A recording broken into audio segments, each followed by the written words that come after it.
You spend your time. That tells you who you are. So think about what it is you like to create in your life experience. Once I look at how you commit your time, once I do an evaluation on how you spend your time, I can tell you exactly what you're committed to. People that say they have dreams or want to open a business or want to do something differently than what they're now doing, they don't like their jobs, they're unhappy, they're unfulfilled. People who say they want to improve their income level, look at how they spend their time. How they spend their time, the commitment of their time, how they use that will really tell the truth.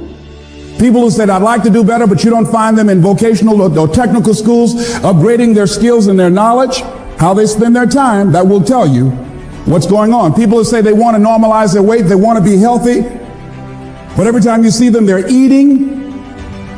That will tell you that they're committed to being obese for the rest of their lives. People tell you they want to stop smoking and they're lighting up at that time. Folk that say, I want to stop drinking, and every time you're in their face, they're reeking with alcohol. That will tell you what's going on. Don't have to listen to what they say. Just watch what they do. Commitment shows up in your life in what you do. On the other hand, you can make the commitment to your life that you don't like the results that you have and that you're going to do something about it. See, that power is available to all of us. People who look at life and decide, I want something different for myself. Carol Hatfield. Carol lives in Detroit, single mother, decided that she wanted to go into her own business, did not have enough money to do it. She wanted to have a health food store. She sold her car and used the money to start in a little storefront, a little hole in the wall. She rode to work on a bicycle. And then when she got enough money, she bought a motor scooter and did that for a long time. She's now a very successful person. She now has 3 health food stores. She said it was hard. It's a struggle, Les. She said, but I did it. She said, I made the commitment to do it, and I did it. Why is it that people are frightened by commitment? Because when you say the word commitment, that intimidates a lot of people. Why? Because it means you have to deliver. See, most people, you ask them, hey, look here, I'd like for you to do this. And they'll say, I'll try. I'll try means that is my escape clause. When I don't come through, it's really a polite no. I don't have the courage to tell you no, so I'll tell you I'll try. Hey, look here, I need you to come to this meeting. I'll try. I said, what do you mean? You're going to lean toward the meeting? Try and sit down. You either do or you don't. Try and take this pencil out of my hand. You either do or you don't. There's no such thing as try. So most people like to use that language. They don't want to commit themselves because commitment means, among many things, no excuse is acceptable. That's what it means, no excuse. That if you decided that you're going to do this, if it becomes hard, then do it hard. If it's difficult, so what? If it's inconvenient, so what? See, a lot of people made a commitment to come here tonight, but they looked outside and said, it's raining. The temperature dropped. It's cold outside. And they decide to give up on their commitment. And that's how people do about their dreams. They don't honor their commitment to themselves. Let me tell you what happens when you don't keep your commitment. Number one, it begins to deplete your self-esteem and it erodes your self-image. It weakens your faith in yourself. You don't feel good when you don't keep your commitments. The other thing is that you begin to develop weak relationships with people. People begin to realize they can't depend upon you. They can't rely on you because you won't keep your word. You've established that kind of reputation. Just think, what would your life be like if you decided to keep your commitments? What will all of our lives be like if we decided to keep our commitments? That we decided to do the things that we said that we were going to do. That we wouldn't even speak it unless we were going to do it. If we decided just for a week, just see what your life can be like. Let's do it for a commitment to make it a 7-day commitment that I won't say I will do anything unless I'm going to do it. And find out what your life will be like. Let me tell you what, if you follow it through, if you keep your commitment to the commitment, at the end of the 7 days, you'll feel strong and powerful. Because by honoring your commitment, each time that you do, that empowers you. Whatever discipline that is required. whatever it is that you must do. So I'm suggesting, number one, commit yourself to live in the present.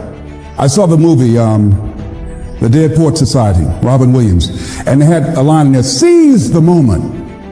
Many of us are not able to move forward and develop and manifest our greatness because we spend so much time looking back or worrying about the future. Seize the moment. See, you cannot go into the future and manifest your greatness when you have various things in your life that's blocking you. Let's look at how we can begin to keep our commitments. Remembering what Dr. Robert Anthony said about results. When you keep your commitments, you're able to produce some different kinds of results in your life. So how can we keep our commitments? And do we keep all commitments? No, we don't. You will not be at 100%. However, you will have a greater percentage rate of maintaining your commitments to yourself, whatever those things might be.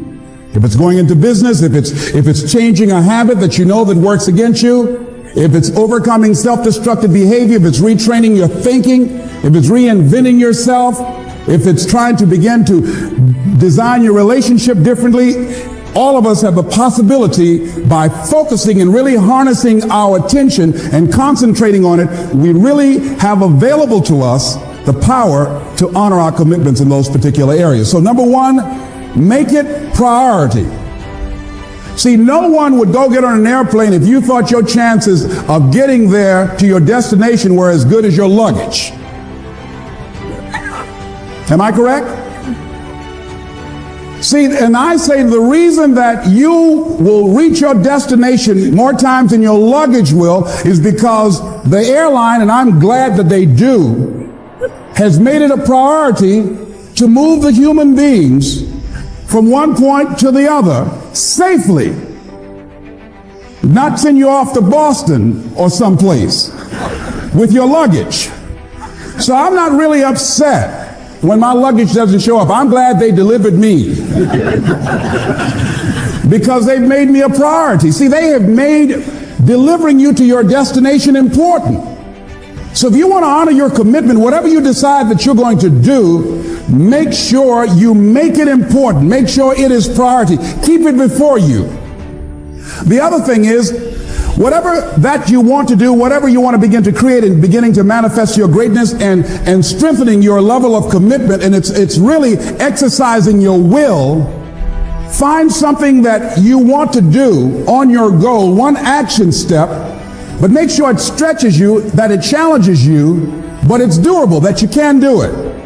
This year I decided that I was going to exercise.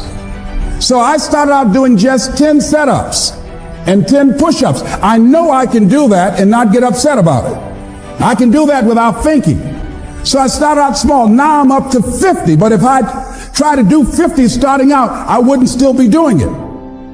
So I started doing it in manageable segments. Do that. And that strengthens your will. So my commitment now is strengthened and fortified by the activity of actually doing it. So now I can expand and build from there.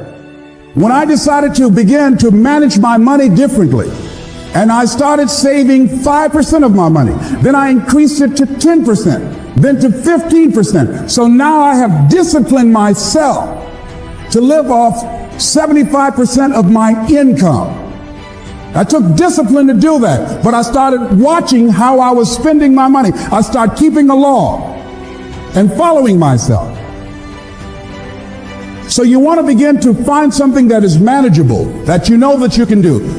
The next thing, in beginning to keep your commitments to yourself, have some friends that will hold you accountable, that won't let you off the hook, that won't tolerate anything less than the best from you. People that will support you in this new way of being, in this new state of consciousness. The other thing is that important is have a contingency plan. See, many times when you make a commitment to do something, there are some other variables that will happen that you can't control or you perhaps did not think about. So you want to have some other plans going on. You want to become creative. See, most people don't keep their commitments because when something goes wrong, they just stop. They don't have a contingency plan. So they don't know what to do next. Start